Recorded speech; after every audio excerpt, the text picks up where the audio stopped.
It is just a huge honor for me today to be podcast interviewing Dr. Steve M. Williams, DDS, AF, AAID, meaning he's an associate fellow of the American Academy of Implant Dentistry. He's the founder of Dallas Implant Institute and the Allen Dental Center and has been placing implants for over 20 years and has a passion for teaching others. He is an owner of a large implant-geared general practice just outside Dallas, Texas. He operates the Dallas Implant Institute, teaching dentists from around the country both clinical and business aspects of implant dentistry. He received his DDS degree from Baylor College of 87. It's not still called, but is that Texas A&M now?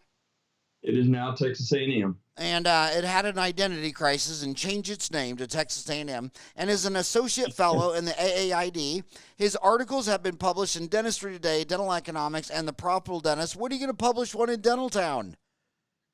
Come on, I hope dude. next month. Okay. I agree. He still considers himself a student of the science of dentistry. He has over 30 years of experience and still has fun with the profession. He gets that no one likes coming to the dentist, so his goal is to make everyone as comfortable and relaxed as possible. He's been married to his wife, Karen, for 3 decades. They have 7 children and are now getting the benefits of grandchildren. 7 children, you got to be Catholic, or Mormon. I get that question all the time. Neither, or neither. Oh, I don't even believe you. I need to see your identification card. Just bad. So you weren't Catholic or Mormon, just had a lot of bad luck? No. We actually had a marriage counselor. Before we got married, there was a lady from our church said, "You two are coming to my house. I need to tell y'all what not to do and everything." And she asked me, "Steve, how many kids you think you're going to have?" She asked my wife, "How many kids you think you're going to have?" We both kind of pondered it. We both came up with the same answer: 2, maybe 3. God has a sense of humor, you know. Well, I love Texas because 4 of my 5 grandchildren are in Beeville, Texas. Have you ever heard of Beeville? I don't think I have. Should I have? It's right by Refugio, where Tim Rainey is, by Galveston or oh yeah. Down that area. But anyway, oh my God, I love there. I always am going to Beeville. So basically, congratulate. How many grandchildren you up to? Just 1. Just 1? Well. Yeah, but I got 2 kids getting married this year, so we're doing good. My youngest is 12th grade, so we're moving into the next season of life. Right on. So tell me your journey. How are you a dentist with 7 kids? And decide you want to start, what has turned out to be a phenomenal powerhouse, the Dallas Implant Institute in Dallas, Texas. Did you have lunch with Jimmy Johnson or something, or Jerry Jones? How did you just go from being a dentist with 7 kids to the Dallas Implant Institute? Well, my kids eventually all left the house, and I still had energy. That's where it is. So I came about implant dentistry through the back door. My father was a dentist, and he used to place the blade implants, subperiosteals, and everything in the 70s and 80s. I joined him in the late 80s, and then when we were together about 2 years, when he left, I got to learn how to take out the blade implants and everything. And I don't know if you've got to take out some of those before, but those are a bear. They've got the nice holes going through them that the bone grows through and everything. And when you got to cut them out, you're doing some serious cutting. So that's how I started in implant dentistry in the late 80s, early 90s. Began placing in the late 90s. Didn't really enjoy it, so I did minis for a while and then picked up root form. And I'll tell you how I got started with the Dallas Implant Institute. I got, as you know, Dr. Brady Frank he's quite a business guy and has a passion for helping other dentists. So he and I began talking several years ago, and he had done quite a bit of work with teaching implants and teaching new dentists, not necessarily young dentists, but new dentists how to place implants, and said, "Steve, I think you'd do good at it. Why don't we think about opening an implant institute? I'll help you get going a little bit, tell you what not to do." And that's what started the Dallas Implant Institute. So we're on the front end of getting going. We've partnered with IH Biomedical. So IH Biomedical is a company that supplies the implants, the infrastructure, and all that. You can go to ihbiomedical.com, and you'll see some of our implants and everything that we promote. I don't necessarily push a particular implant, but I certainly tell dentists, here's one I like. Here's a great one to get going. And if you look on that IH Biomedical website, I love the IHEX 2 implant. We can talk about that later. So, well, I gotta back up a little bit because I'm Brady. Let's see. He was just on not very long ago. He's been a friend of mine for 30 years. He was episode 1021, and when he was on, he was still with Osteo Ready. So is this new by ihbiomedical.com? Is that Osteo Ready Part 2? no, so he sold Osteo Ready to another doctor, and that doctor is doing well with that. So he sold all that, continued practice. Who'd he sell it to? Dr. Little. It's called the Little Implant Company. In San Antonio? In San Antonio? You know, I don't know where it is. I've never done any business with them, but I know it is the Little Implant Company and Dr. Little. And so anyway, Brady took that information, knowledge, found a way to help dentists start placing implants.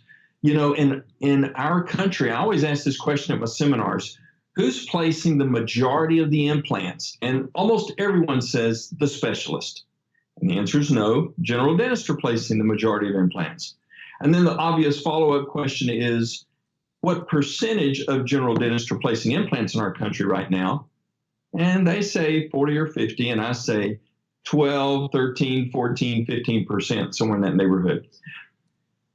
Then the next question is, how about Europe? What percentage of general dentists in Europe are placing implants? And the answer is 90%. So Europe uses general dentists to get the implants in, but for some reason or another, we only have 10 to 15% of general dentists placing implants. I'd love to be able to get general dentists placing implants. So that's kind of my focus. That's my passion. I'm at that second season of life where I'm not working. Summarize that one last time. So go through it. So USA, do the USA implants. Europe, do that again. Okay, so I'm trying to make a nice chart of this. Not a problem. In America, about 15% of general dentists are placing implants. You see different studies, but about 15%. In Europe, 90% of general dentists are placing implants. The next question is, are the majority of implants in the U.S. placed by specialists or general dentists? And the answer is general dentist. So those 15% of general dentists that are placing the implants in the country are placing the majority of the implants in our country. My contention is that placing dental implants is less difficult than a good upper class 2 composite. When you think about the difficulties with a class 2 composite, but everything that you say in America, 15% of general dentists place implants. But what percent of the implant? You said they place the majority. Do you know what that majority number is? I think it's over 50%, but I haven't seen a good study. I'm going to say somewhere between 50 and 60% are probably general dentists.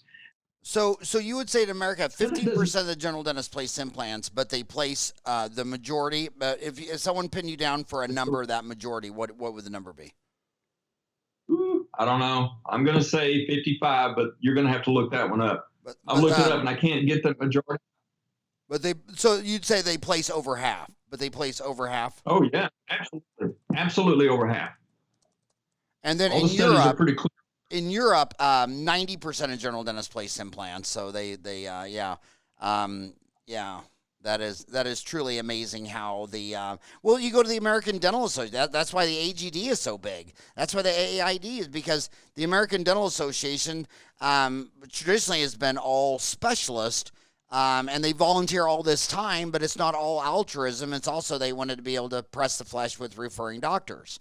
And most of their moves over the years were so blatantly pro-specialist that caused the AGD to become so big. In fact, when the American Dental Association just changed their requirements that manufacturers can't have their ADA CERP approval for continuing education, the general dentists are like, well, we don't even care. What is the AGD?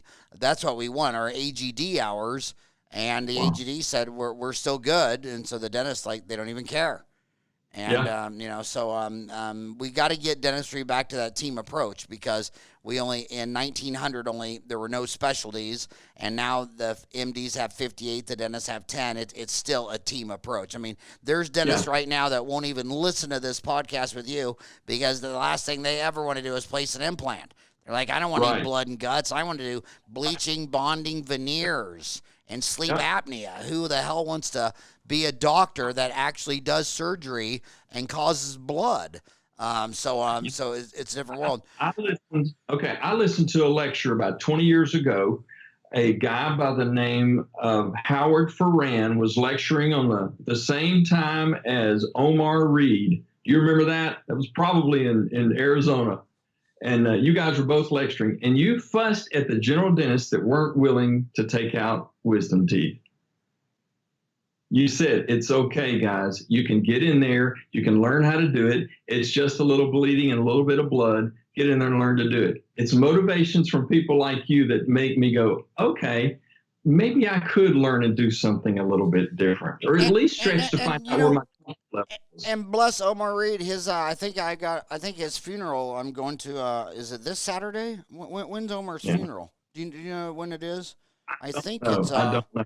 I think it's it's February 29th. Omar's such a legend. It's the first funeral I've ever been to that's going to be filmed live on a live web feed, because he's Really? Icelandic, and all these people around the world don't want to fly in, so that it's actually it's going to be live streamed. It's my first live stream funeral. But the dentists, they don't realize how narcissistic they are. Like I say, well, are your policies pro patient or pro dent yourself? Oh, very pro patient. Okay, what's your hours? Monday through Thursday, 8 to 5. Really? The Federal Reserve has 3,000 PhD economists, and they said the number one barrier to healthcare access is your hours.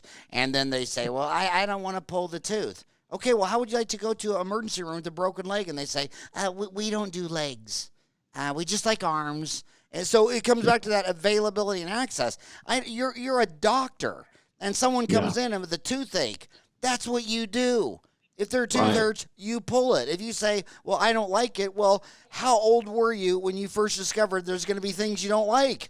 I mean, I learned it at day one with my 2 older sisters, and then continued to learn it with my 3 younger sisters. That's a joke. So I suck it up, Buttercup. Your parents lived in cages during the Ice Age, living off mastodon dung, and you're telling me you don't like pulling teeth. I don't really care what you like or don't like. You're a doctor. It's availability. It's access. And when you were talking about blades, the thing... It actually made me feel sad when you were talking about doing blades, because when I got out, the guy across the street was placing blades and Ramus frames and showing me, and these guys were just the pioneer legends.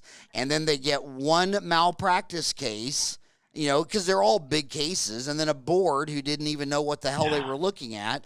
They take their license away and send them off to destitution. And those pioneers paid so many prices in those blades and subperiosteals to get us here, that when Brandemark finally came out with his little mini dinky single little deal, I mean, the foundation had been laid by a lot of pioneers who lost their license and retired in a mobile out there in Apache Junction, just drinking themselves to death, because and that's why I tell these young kids, what the 10 commandments are. The 11th commandment is don't talk bad about another dentist, especially when you're 30 and he's 60 and you don't even know what they've lived through. So just shut up, learn, and lesson. You're not the only good guy that's moral and just. I mean, those guys fix so many cripples with their subperiosteals, and then to have some guy at the board take their license away because one failed, and they're the ones that were causing all the dental cripples. When I got out of school, they told us in 1987 that dentures were headed towards extinction.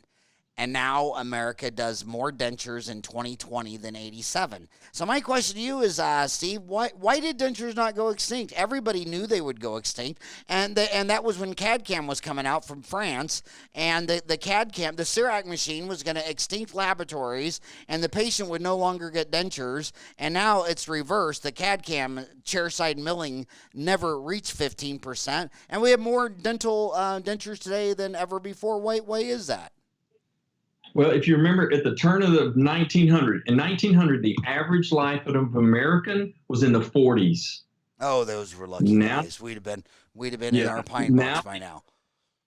My dad's 85. He's a retired dentist and doing well. And so, people live a long time, and when they're 80, they want to be able to eat just as well as they did when they were 60. And still only 50% of the population goes to the dentist anyway, from what I hear. There is a huge sea of opportunity for dentists to learn more. And dentistry, you're a student the whole time anyway, right? Keep learning. It's like you. Okay, I've been a townie for... Before we start talking about, I feel like I don't want to start giving instructions on how to drive from Phoenix to Dallas. Before I need you to put on your dad hat. Your dad's a dentist, your brother's a dentist, you got 7 kids. I bet someone's got that recessive gene mutation in there somewhere. But a lot of the kids, when I'm in dental schools, they already tell me, look, I am not doing molar endo. They did a molar endo and it beat their butt.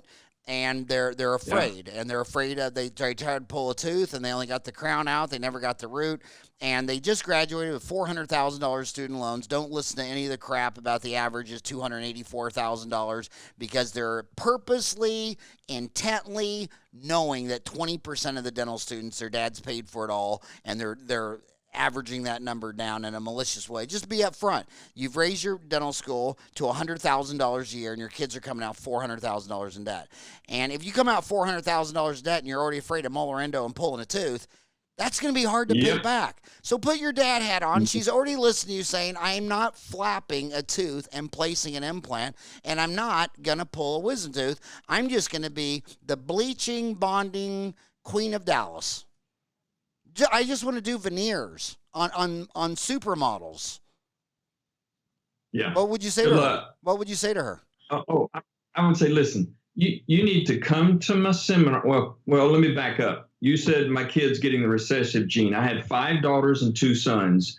I've got one son that just joined me in practice. He graduated from the A&M dental school, so I'm right there with you on the school debt and all that kind of stuff. And his dad did not pay for his dental school, me. I let him have the skin in the game. So he does have a big debt coming out.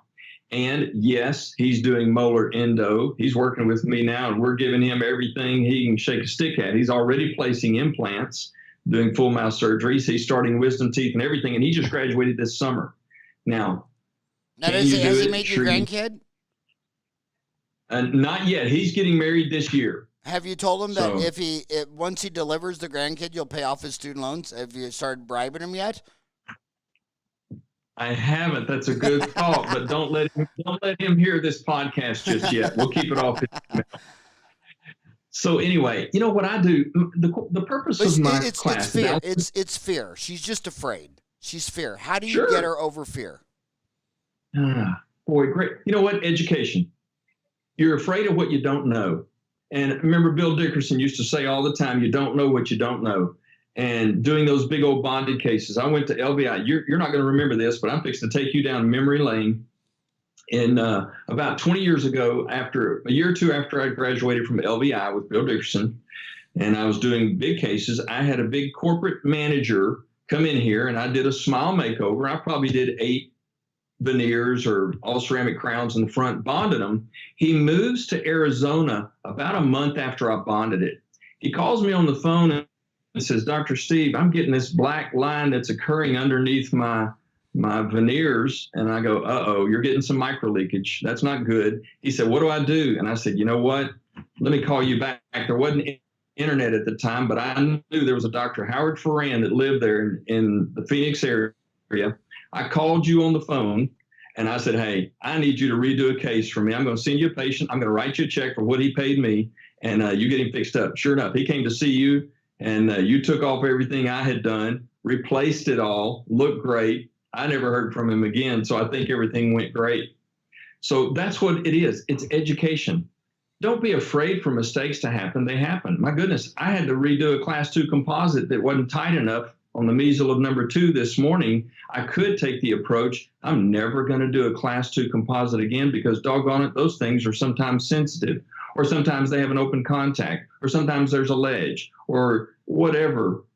You can't. You just power through it. You learn. Again, being a talent thing, because there's not a problem you're going to have out there that every dentist hadn't had before. One of the things we do in our course is just teach. Here's simple dental implants in your practice. We're not telling you have to do the all on 4s or all on X or anything like that, but here's simple ways to take care of your patients. Here's the education to do it, and let them decide at least if they want to do it. I hate it if they make the decision because somebody told them you can't do that. But I'm okay if they go and get the education and then decide for themselves they're not going to do it. Okay, that's different. But you can do it. And I love for them to see a general dentist like me and like you that place implants, and life is okay. Life is actually good. And our patients appreciate the service. So basically, the thing I'm hearing on the street a lot is, so here's the what's rising all the implant boats.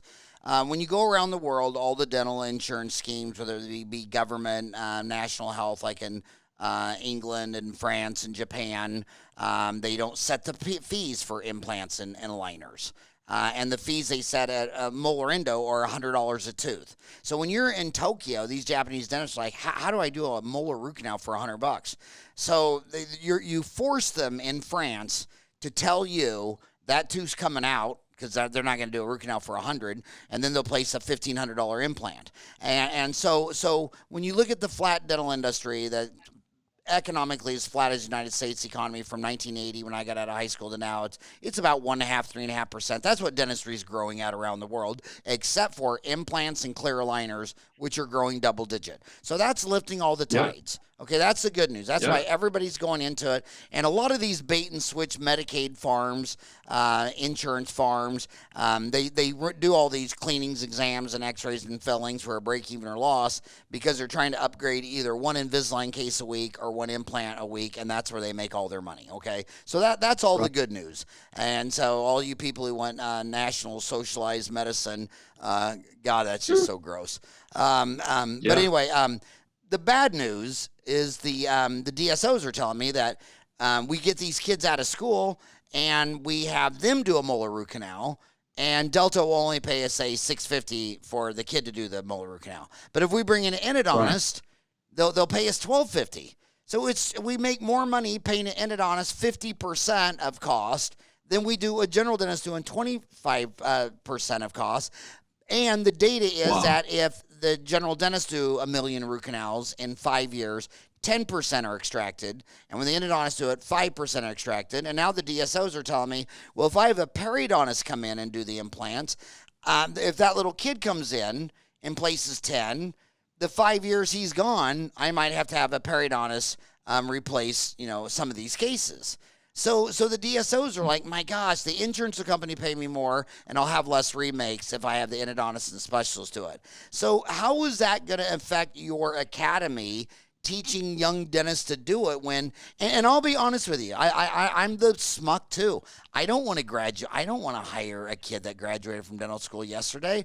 I would much rather have someone. I like to get them in Arizona, not coming out of the two schools, because every time I've done that, I've replaced so much dentistry. I like to get the ones that are from the cold, who their kids go off to college, say, you know what, I'm sick of Minnesota, I'm sick of New York, I'm going to retire in Phoenix, and I don't want to start up again. So I focus on the retirees in my practice. So how do you get your head around that? So again, education, you're right, but you have to start somewhere. You and I both started somewhere. And my goal is I'd hate for mine and your generation to move on without passing all the things that we've learned to the next generation. My dad showed me in the 70s and 80s that a general dentist can do surgeries and do more than he thought he ever could. And my dad did wisdom teeth back then. In fact, he used to go across the street to the hospital OR to take out wisdom teeth. And that was in the late 60s and 70s and into the 80s. Then our own office has gotten so well equipped with fiber optics and high speeds. So again, you don't know what you don't know. I would just encourage dentists. That's one of the things we've set up. Well, two things. Number one, the corporate dentistry is insurance driven, unfortunately. I'm in a fee for service practice. We accept traditional insurance and stuff, but we're fee for service. There's always going to be people that are willing to pay for good quality, high quality to a dentist who will stand behind what he does. And when things don't work out so good, it's okay. You fix it. By the way, I love my specialist. I have a specialist that I use. I've got an oral surgeon that I use when there's stuff that I don't want to mess with. He takes care of it for me and does a good job. So I'm not a proponent of not having specialists. I'm just a proponent of dentists learning more and taking care of their patients. To me, the best thing for my patient is if I take care of them. And if I can't, which is rare, if I can't, then that's okay. They understand they need to go to a specialist and everything's good. But to me, what's best is for me to take care of the patient. I would tell a general dentist out there, who does that patient trust more, you or the specialist? Most of them say you. They trust their general dentist. They're there for a reason. Now, if it's an HMO, PPO, and I'm not all opposed to that. I know there's a place for it, but in my world, patients come here because they want to, because we've earned their trust and their confidence, which is the way it is all across the country. We're no different than most dentists out there. I like the idea of being able to take care of them, have a relationship with them that goes on for years and years. Okay. The one of the things that, go ahead. Okay, so we started off that I thought Brady Frank, when he was on the show, he had Osteoready, but he sold that to Dr. David A. Little in San Antonio, which now calls the Little Implant Company, and he went with IHI Biomedical. So my inquiring mind, what's that? IH Biomedical. Yeah, IH Biomedical. So my question is why? Why did he sell off Osteoready to David Little's Little Implant Company, and why do I think Brady's a genius businessman, and I know you're a sharp cookie. Why did you like IH Biomedical more? The nice thing about IH Biomedical is there are 4 implant designs. There's the IHEX 1, got a rounded tip. IHEX 2, a nice, aggressive, tapered, self-tapping implant. And then there's a IH Active, and then there's the Morse Torque. Now, so think about it. Those 4 implants from one implant company, given at great prices. Now then, if somebody wants to switch to our company, we probably have the implant that they're already using. So no need to buy and fill your closet full of more implant stuff. So when people switch to, coming through the Dallas Implant Institute, I ask them, what implant are you currently placing? And they say, oh, I'm doing a such and such. And I'll say, we've got an implant that it absolutely fits that. Our components fit it. You don't have to buy new drills, new anything. You're ready to go. As you know, those who do implant dentistry often have a closet full of things that they've tried through the years. The nice thing about IH Biomedical is that the designs are there to fit what's being done. 85% of the dentists in the country that are placing implants, you get to pay probably half the cost of what you're currently doing. That's the benefit. So we've got all American-made manufacturers supplying our implants for us. The commoditization of implants. Do you remember when Brasseler had their great black stripe gross reduction diamond for preps 25 years ago, and they cost $5 to $8 a burr? Well, it didn't take long before other companies figured out how to make them at $1 a burr. Things went good. Same thing with dental implants. Instead of paying hundreds of dollars for an implant, you can get the exact same thing, probably the same manufacturer or close to it, for a quarter of that amount. So that's kind of been the goal, to be able to have a systematic approach for general dentists who want to learn implants to be able to place implants. Okay. So Again, I gotta stick up for my kids because when I go out there, these kids, the younger they are, the more they love it. But so you basically said the best implant designs all under one roof, and you said they were the IX1, IX2, inactive, Morse torque. So right. first of all, just explain where the names come from. Because they're already thinking, does this iHex have anything to do with the internal hex? Interesting enough, you'll never see this word out there. The IH in IH Biomedical stands for Implant Holdings. Now, you'll never hear that. That was just freebie that you just got. It's Implant Holdings. For me, I tell all my students it stands for internal hex. Just stick with that, and it fits better. So I push the iHex2 implant. The iHex2 implant, it's got the internal hex connection, works great. Labs love it, easy to work with. It's compatible. Probably don't need to mention a bunch of other companies, but it's very compatible with a lot of the major brands out there that have an internal hex.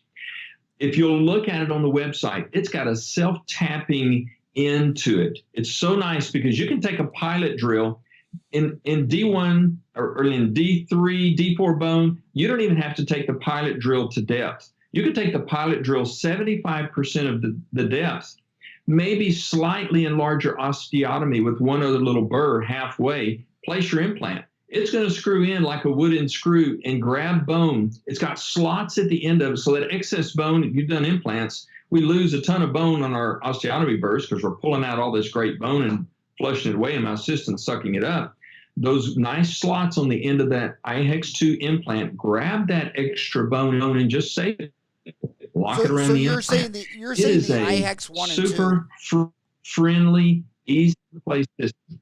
So you're saying the iHex1 and 2, even though it stood for implant holding, are both internal hex. Right. Okay, so I gotta stick up for my homies. You gotta carry it further. Why is an internal hex better than an external hex? Why do you like internal hexes over external hexes? So the external hexes, they had their time in history, but external hex just seems to collect more bacteria.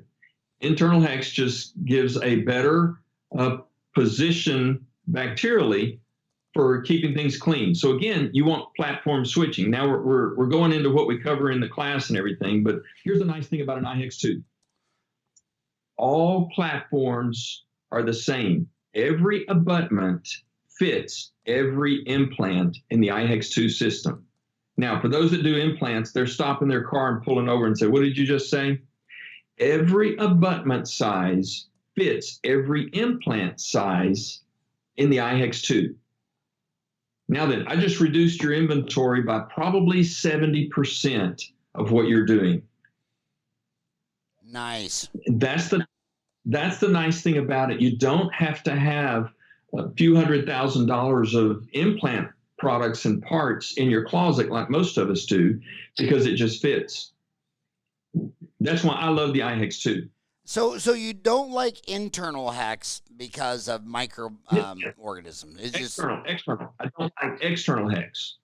Say that again. I like I don't like external hex. We like the internal hex.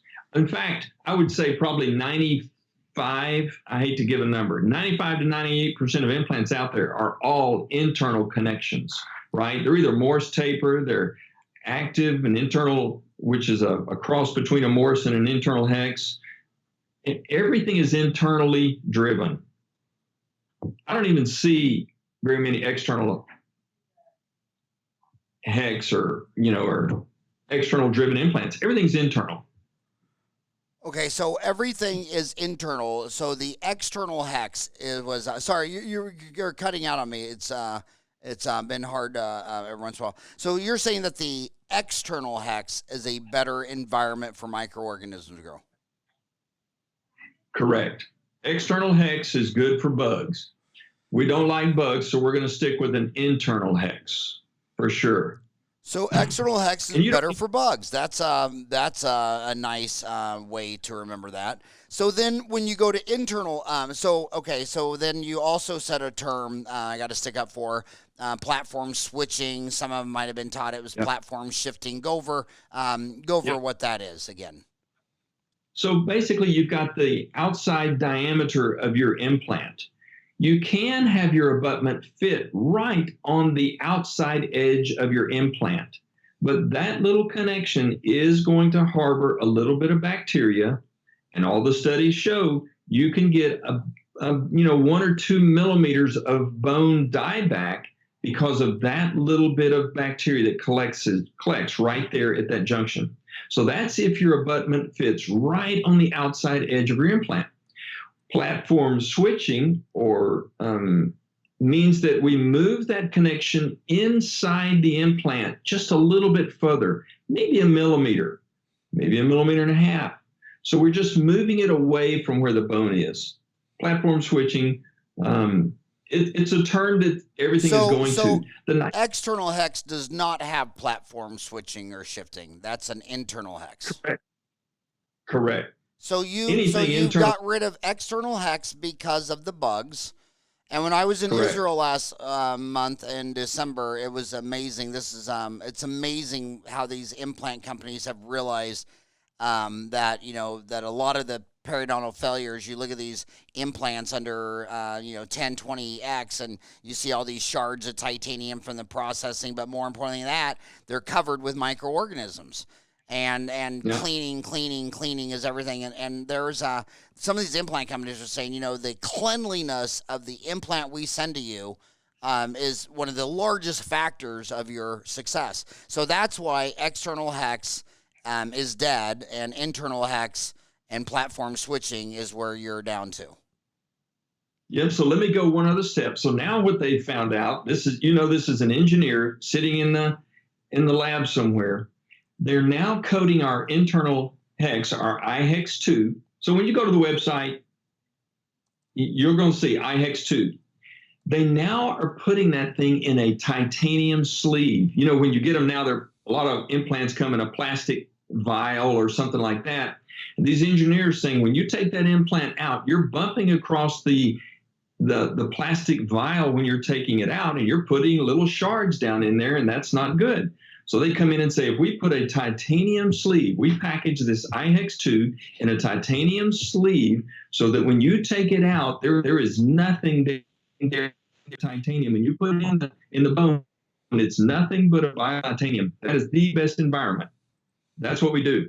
I'll be interested to see if time bears that one out. So succinctly then, just real quick, what's the difference in the iHex 1 and 2? Because that's half your inventory. Okay. So iHex 1 has a rounded tip. So if you're needing to upfracture the sinus floor, you're in a place that you don't want any aggressive threads, go with an iHex 1. For me, I only use iHex 2 for every situation that I have. And I do the all-on X, I do full arch, I do singles. I only use iHex 2. That's just me. I like the internal hex. It fits with the previous company that I've been using. So iHex 1 has a rounded tip, which would be more for sinus lifts and bumps. iHex 2 is the only implant that you currently use, and that you use. And you said you used to use which one? What did you switch from? I used to use Oko Biomedical. So Oko Biomedical out of Albuquerque. Albuquerque, yep. Dr. D'Elise. They do a great job. I love them. Good folks, good company. Yep. I like them. And good, better Mexican food in Albuquerque than Tex-Mex. But we'll continue. And the hot air balloons are pretty there too. I've seen them all. So anyway, the iHex 2 is such a great implant for a new dentist to start with, because if you're a little bit fearful of prepping all the way, it's okay. You can still put the implant in there, give it a few extra turns to seat it where you want it. It'll grab the bone and lock it around it. You don't have to go in scary places when you're prepping that implant. So anyway, I like the iHex too. Some doctors swear by Morse taper. They love the Morse taper. I know labs hate the Morse taper because they get stuck all the time. Let's go to IH Active is next. So IH Active? Okay. So IH Active is a little bit of a cross between the Morse taper and an internal hex. It's got a little bit of both.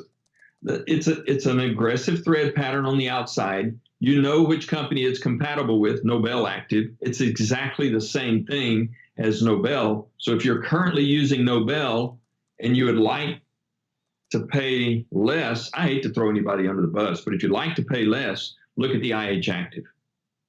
Active. And then the Morse torque? Yeah, again, it's a Morse taper, so it's that cold weld. Once you torque it in there, it's in there. They don't come out so easy. The nice thing about an internal hex is if a patient has problems in the future, it's awful easy to deal with. However, if you have problems with a Morse taper, you could have an irreconcilable problem. Now, the nice thing about our company is they've created a little locking device that you can pop that thing out. It makes it so much easier. But that's the Morse taper. And if you say IH Active is a Nobel Active knockoff, Morse torque, what is the Morse taper knockoff? Which implant would you say? You can't.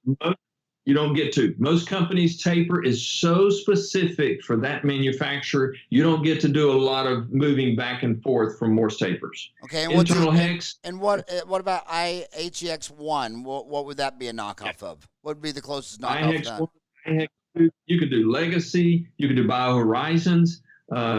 Any number of the internal hex will fit that. That is the most compatible implant, is the internal hex. That is the easiest one to switch from one to the other. Nice. So when they go to your so by the way, we're your next course, and this is not a commercial. You did not give me anything. There's no money. Brady Frank didn't call me. This is just it just doesn't work that way. But this is February 10th. Your 2020 course dates are May 1 and 2, June 12 and 13, August 14, 15, August 9 and 10, August 13 and 14. So it's a 2-day course. What are you going to teach at that 2-day course? And so it's basically $2,000, right? It's $1,950. Right. Yeah, and what I want to tell you about that, kids, is look, you go learn an implant course, and your first damn implant case is a root canal, is an implant in the crown. It's $2,000. You go learn orthodontics from Richard Litt, the only board-certified orthodontist who taught orthodontists at UCSFS in Detroit. His course is $5,000. What is your first ortho case? $5,000. So if you're looking at the case, at the tuition cost, it's not a balance sheet number. It's a cash flow statement number. If I go to his course this month and pay $2,000 and come back, I pay my bills monthly: rent, mortgage, equipment bill, computer, insurance, malpractice, professional. If I give you $2,000 this month and come home and place one implant for $2,000, it costs nothing but your time. So don't get caught up on the $2,000. But they are scared. They're young. They're green behind the ears. Do you think, I want to ask you this, because in the ortho courses I took, you would go listen to these orthodontists who prided themselves in complicating everything. It was like college. You know, if an instructor knew nothing, they would just show you all the math equations because they know that he could appear smart if he added all the algebra and calculus to it. And I would always ask the instructor, real simple, if 100 people took your ortho course, how many would band up a case? And Brock Rondeau had the highest one. Everybody in his class bonded up a case. And Richard Litt was number 2. I know endodontists that teach on the circuit where people would go to their courses and decide after the course to quit doing endo. He's the anti-teacher. So my question to you is, if 100 of my homies, straight out of dental school, green behind the ears, took your course, how many of them would end up placing an implant? I'm going to do everything I can to make sure all 100. Here's what we do. So I'll go one better. For the 1950, we're going to give you 5 implants that you get to take home with you for that amount. Okay, you get 5 implants you take home. We're going to let you pick out which one you want of those 4, and then I'm going to teach you how you're going to place that implant. I'm also going to mentor you. So that's the next thing. This is almost like a boutique Dallas Implant Institute. I'm going to hold your hand. In fact, I'll come to your office. There's a fee there, but I'll come to your office, look over your shoulder, where you're going to let the patient pay the fee for your education, where you get to place implants in your office on your own patients with me there looking over your shoulder, making sure everything goes well. And that's what'll get you going well. Currently you can leave the country and place implants. Nothing wrong with that. But in our country, it's hard to go place implants in somebody else's office because of state boards and regulations and all that. But I can come to your office, look over your shoulder. I've already got a relationship with you. Make sure that we get that implant in there perfect. You feel good about it. I'll make sure you got the right supplies and everything. So we do everything we can to get you over the emotional hump of doing it. The other thing is, how much does it cost for you to come to the office? Well, it varies. It depends on where I'm coming and what we're doing. I've got one case that I'm going to do a full arch for. Probably going to charge him around $7,000. I would be willing to do something that's closer in my area, probably $5,000. Dr. Brady says don't charge less than $10,000 because you're going to cover it from start to finish, the whole case. So somewhere in that neighborhood, I can be bought pretty cheap because I'm having fun. There's nothing better than going to somebody else's office and look over their shoulder and make sure everything goes perfect. Well, just a heads up, Arizona is the only state that has a very pro-business governor, and he passed a law that if you're licensed in any state in America for a nurse, a dentist, whatever, you're licensed in here. And that's why we are ground zero for DSOs, because DSOs, so many times they'll need an endodontist to go to Texas, but they got one in Florida, but doesn't have the boards for blah, blah, blah. And the straw that broke the camel's back was nurses. I mean, every hospital needs nurses, and the problem, nurses can't move around. So if you ever come out to Arizona, you could teach these over-the-shoulder hands-on courses. And that's why there's so many over-the-shoulder hands-on courses in Arizona, because of that law. Yeah. That's fantastic, because my understanding is. So why doesn't Brady Frank set up a over the shoulder? Why don't you and Brady set up an over the shoulder in Arizona? I'm doing it. Well, I'll do it anywhere in the country, because my people come to my Dallas Implant Institute from all over the country, and I'll fly anywhere in the country. I'm going up to Pennsylvania here in a few months to work with a case on a full arch case with a guy. Just look over his shoulder. It's his first time to do full arch. He just wanted me there. I'm going to go up there and see him in Pennsylvania. So again, we are all about, what we do at the Dallas Implant Institute is take a protocol-driven method. Here's the guidelines. Here's what you need to do. Here's the equipment we recommend at a great price. We'll get you going with a CBCT, a motor that works great, show you how to do it, limit the stock that you're having to put in, and just get you over the hump. Our whole goal is just getting you over the hump. And if you get over the hump and you place a few implants and you decide you don't like it, that's okay. I'm all for it. At least you tried. But if someone is fearing you or scaring you into not placing implants, boy, I sure would like to visit with you for a couple of days here in Dallas. You'll see a bunch of guys that are in the same boat that you're in, wanting to know, should they do it or not? You get your 14 hours of CE credit. You didn't spend an arm and a leg. You get to take 5 implants home with you. I'm going to give you all the protocols you need for placing single implants. Now, we also do a level 2 course. It's a 1-day course where we cover how to do the all-on-X, how to do the full arch stuff. We can do it freehand or guided. Speaking of guided, let me throw in there premier3dlab.com, premier3dlab.com. We came up with, there's a guy there in Oklahoma, his name's Dr. Pete Stover. He knows all about printers, guides, scanners, anything electronic, digital, computer. This is the guy. He works with Blue Sky Bio and has helped them in even designing some software things, helping them with glitches. He figured out a way where you could take a brand new dentist, show them how to just snap a tooth-borne guide on, no keys, no metal sleeves, no big kit that you have to buy of 20 different drills for 20 different sizes. And you can do it with usually 2 drills. That's it. 2 drills through the sleeve, place your implant, and you're done. It's probably a 20-minute procedure and you're done. That's what we're doing with Premier 3D Lab. It's just now getting going, just getting started. But I think it's the way for a new dentist to start learning to do implants, to get over the fear of working below ground and doing something that they feel good about. A guided surgery planned for you and everything. Okay, so Pete Stover, I'm just trying to get all this clear, which I think it's so hilarious that you said his company is called Pilot Plus Implant Guides? Or no. Doing. Say it again. Pilot Plus is the name of the system, but we're sending everybody to Premier 3D Lab. Is that his site? Yep. I own it with him.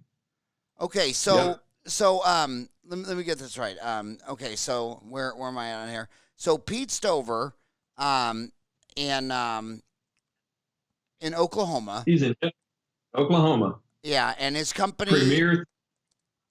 And his company's Premier 3D Lab, which this is how stupid my brain is. I just think it's hilarious because the first time he ever emailed me,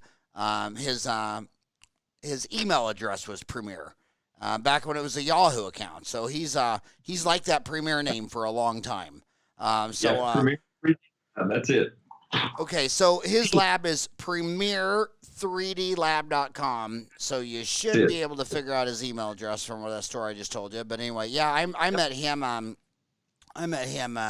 Lecturing in Tulsa several times. And by the way, his email says he was the guy in the Starbucks shirt. So you started. So now you own a system called Pilot Plus Implant Guides. So that's the whole thing. So when you're looking at our Dallas Implant Institute.com, and Pete comes and lectures for me. He comes and helps there at the course. So you get Pete at the course as well. And so it's just a straightforward, protocol-driven, here's all the parameters, here's how you stay out of trouble. You're going to go home with a manual that has it all in there with you, how to order the implants. In fact, my course director will order your implants for you. We can't make it any easier than we feel like we've done it. And for $1,900, you get the 5 implants, you get the 2-day course, and you get us, you get my phone number, you get to contact me. It just is the way I'm going to pass it on. You know, everyone's told me, and they've told you the same thing, don't retire. Don't quit early because your wife's going to kick you out of the house or something like that. And that's the same with me. I put in 32 years of doing this. I graduated the same year you did. And I've still got energy. I want to do some stuff. I want to help some other folks. And that's what our whole passion is right now, helping young dentists learn to place implants, taking great care of their patients in a good way. That's our bottom line. Okay, so when I'm on that Premier 3D Lab, premier3dlab.com, is it up and running yet? Yeah, it is. Okay, so that's the lab, and that lab is in Elk City, Oklahoma. Elk City, Oklahoma, in the middle of nowhere. It's a great place. Huh. Unbelievable. So then go back to your course. So they're going to give you $2,000, and what are they going to learn? Okay, 2 days. They're going to 1 day full of lecture, all the protocols, looking through the manual, knowing exactly how to place the implant. Day 2, we come in my office. I let them do hands-on models using my motors, using the iHex 2 implant or whatever implant they want to play with. They get to play with models and do it themselves. Most of the time so far, every course, I have one of my other doctors here in the office placing implants on one of our patients who said they want to be teaching cases. So they'll come in, and so the doctors get to look over the shoulder, watch live surgeries here in the office. And then I sit around a table with them and go, okay, where's your roadblock? What are you struggling with? And we sit and talk for a couple of hours about what can I do to make it comfortable for you to go back to your office and start placing implants immediately. And what do you, and by the way, I see you guys, some of you are calling IH Biomedical small I, capital H Biomedical, and then some are capitalizing the I. Is it small I or capital I? Yeah, that's been a good discussion amongst all of us. I'm still doing the small I, but it won't make a difference when you're going on the website. Okay. So number 2 question. I know how my homies think because they email me, howard@dentaltown.com. and I answer just Yep. about 300 emails a day, 7 days a week. And I know what they're going to say. They're going to say, are you, do I need to buy, I come out of school $400,000 in debt. Should I buy a $100,000 CBCT? Is that the standard of care? It's a year of dental school for $100,000. So answer that. I'll tell you, yes. So I think now CBCT is probably the standard of care in placing implants. Now, tell them to talk to me at the course. If your townies talk to me at the course when they come, I can get them a brand new CBCT scan well under $70,000. Korean or Korean? No, it is a Generate. Get a Generate. The Papaya Plus. How do you spell a Generate? How do you spell a Generate? Genoray. Generate. That's the name of the company? If they contact me, I will take care of making sure they get one for substantially less than $70,000. I bought a CBCT machine 10 years ago. It was $150,000. It was the Cadillac of CBCTs, but now I've got a 10-year-old Cadillac. These new ones that I can get for mid-60s are better than what I've got. I would take these new ones. I was right though. Generate is Korean. Is it? Yeah, but anyway, continue.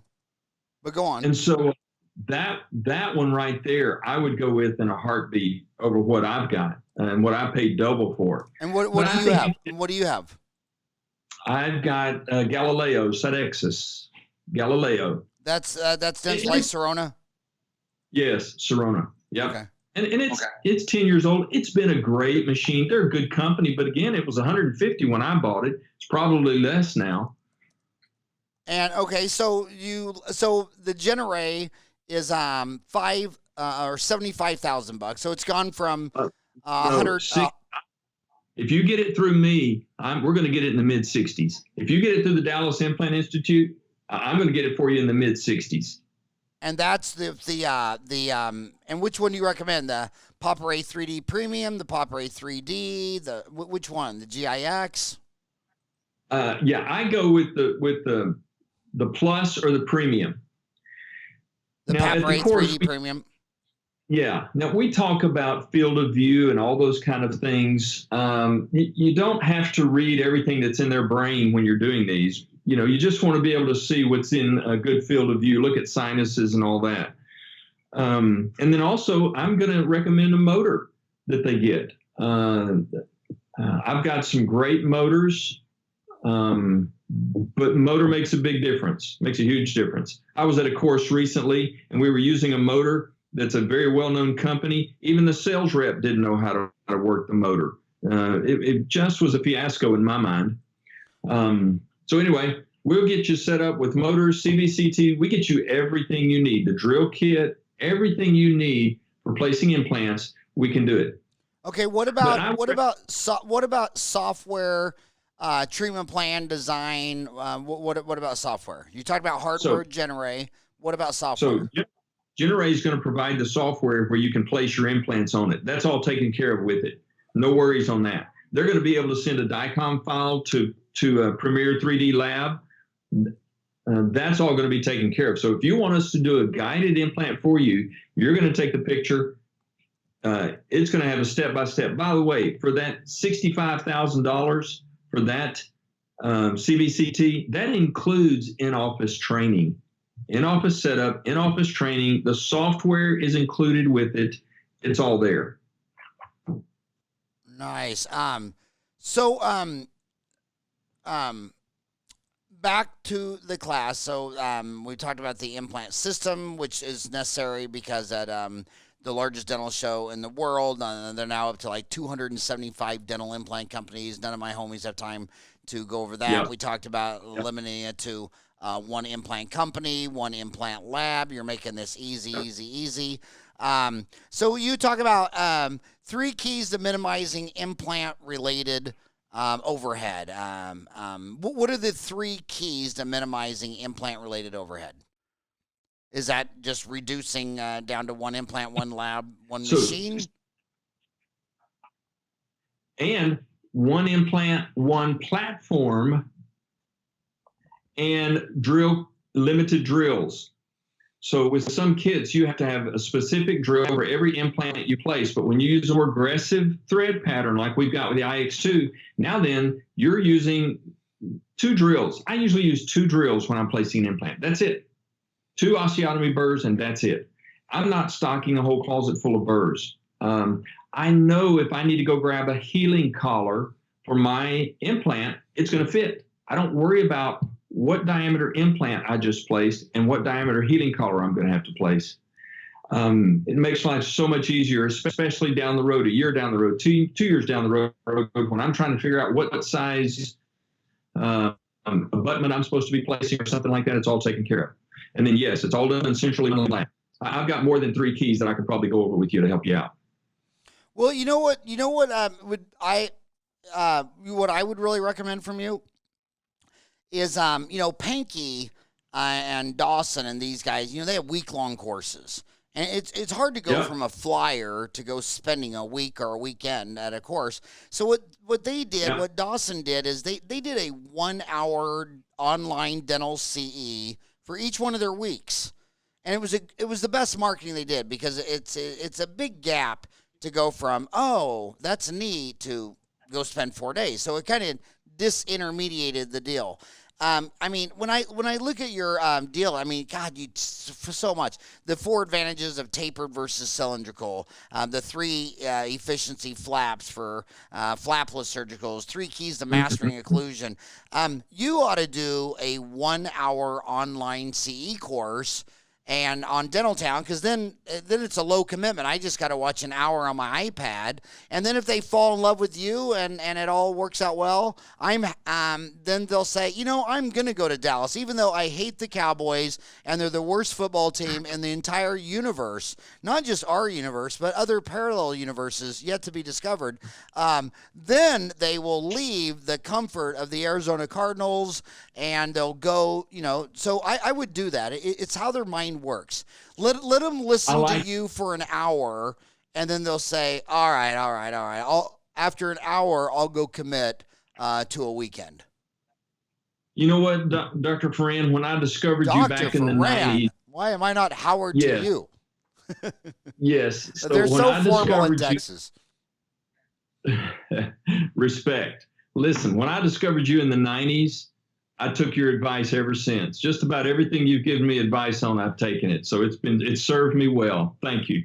Well, thank you for the kind words, but I'm Howard at dentaltown.com. Howard Goldstein does the online C, so he's Hogo at Dentaltown. I'll shoot you an email. But I can tell you this. There's only the 2, I tell everybody the same thing. The 2 fastest growing areas of dentistry from Kansas to Kathmandu is clear aligners and implants. And if you and I would tell you kids this, if you don't like blood and guts and you want soft and pretty and all that kind of stuff, then fine, go do all the clear aligner stuff. But I'm going to end you on this note that you're a doctor and you're a doctor of dental surgery, and if you get out of doctor school and you don't like to do surgery and you don't like blood. I'm wondering why you didn't become an accountant, but let me tell you how blood, at the end of the day, equals money. So the average net income for a dental specialist is $320, a general dentist $197. A dentist who owns their own practice, skin in the game, $244. A dentist as an employee, $147. But look at the specialties. Oral surgeons, $448. That's more than your entire dental school debt. Periodontists, $330. What do you think periodontists are doing? Bleaching with their Zoom kit? No, implants. Endodontists, $307. Pediatric dentists, they make $304, but I would rather just go to hell for eternity than be a pediatric dentist, let's be honest. But guys, if you the orthodontists are in the 200s. They're at $289. And the orthodontist, their $6,500 ortho case is being decimated by $2,500 Smiles Direct Club. And Smiles Direct Club stock, Wall Street knows that they're going to disintermediate the orthodontist, no questions. I'm telling you, if you're a doctor and you don't like blood, you know you like blood. You went to doctor school. Nobody wants to become a doctor who doesn't want to look inside a human. So the bottom line is, you know you wanted, you just got scared. You got scared. You fell down. You fell off your bike. And when I was in Kansas, I remember I got bucked off. Dumb me. Who would get on a friend's horse who's named Lightning, okay? That should have been the first clue. When my friend David Hoff said, yeah, ride Lightning, I should have said, no, I want to ride Slowpoke. Where's the horse named Slowpoke? But when you got bucked off and were crying, what did his dad make me do immediately? Get back on. Get back on. So you pulled a tooth. You broke off the root tip. You couldn't get it out. You had to send it to an oral surgeon. Get over yourself. Lay a flap. And the long, big flaps heal just as fast as the little flaps. So this is where it's at, and you know it. In the old day, we started to show about dental cripples. When you pull a tooth and then you keep doing this, most of all my relatives, when I grew up, all my aunts and uncles and grandmas and grandpas, they all had a full removable but when they got out of high school. In fact, some of them went and got their teeth ready to get married, so they'd get all that taken out and a full denture to prepare them for marriage. And some of the dads, that was the wedding gift. Well, I don't want you as a new husband to have to worry about her rotten teeth, so let's get her all fixed up. And those days are gone. Now you pull one tooth. You don't start filing down two other teeth for a bridge. You pull one tooth. You replace an implant. You're afraid of blood, yet you had a doctor degree. Get back on your horse. This guy's good. He wouldn't be on my show if he wasn't vetted. I know this guy, and my gosh, go do it. Steve, I really think it would help. I want you to sell them on this mission, and I think you could sell them better if you did an hour online CE course with a Hogo or an article on it or whatever. And you don't have to give me any money for that, but Brady will have to buy me a beer with a cheeseburger with bacon. You just can't have enough bacon. But, man, I know you're a busy man. Steve, thank you so much for coming on the show today and talking about all things dental. And best of luck to you and your mission, because it's a good one. Thank you. I appreciate all you do. You keep up your good work, okay? Don't grow weary. All right, and go Cardinals. Okay. So what do you think of them getting rid of the coach and getting a new coach? It was time. Everybody likes Jason Garrett, but it was time. It was time. Yeah. Yep. And what do you think about that quarterback asking that money? Do you think they're going to give him what he wants or go look for another quarterback? I do think a quarterback's the rarest thing in the universe. It is. And you know what? Time will tell. You just never know when time is up. That's the problem. He's got some awfully good players on the team, and he knows how to make money. Jerry Jones knows how to make money. But everybody's tired of 8-8 seasons around here. So yeah. And I'm gonna do something that I hope my mom doesn't hear me when I do this, but I'm gonna pay a compliment to the Cowboys. She might disown me if she ever hears this podcast. But because when you grow up in Kansas, it's the Kansas City Chiefs, and they just won the Super Bowl. Sure. And but anyway, I never knew in a million years that Tony Romo would be the greatest sportscaster. I mean, the guy, when he's calling those games, he just watches them line up and he calls the play. I mean, it's crazy. He's good, isn't he? Oh, my God. They're going to run to the left. They're going to run to the left. You watch this guy. Oh, my God. It's funny. Oh, best commentator in NFL history, hands down. And there's been a lot of ones, starting with Howard Cosell. Yeah, you learn from him. I learned more from him than I did Troy Aikman. Troy Aikman, obviously, he's one of the best of the best, but it's always after the play, it seems like, and Tony's is before the play. That woke my eyes up to good announcing. He did a good job with it. Oh, yeah, my grandkids, they can't believe it. They're always like, Grandpa, he called the play again. They have to, they're totally on it. But anyway, hey, have a great day, and I'll see you soon. Thank you. Bless you, sir. I appreciate you. Same back at you, buddy. Bye-bye. Bye-bye.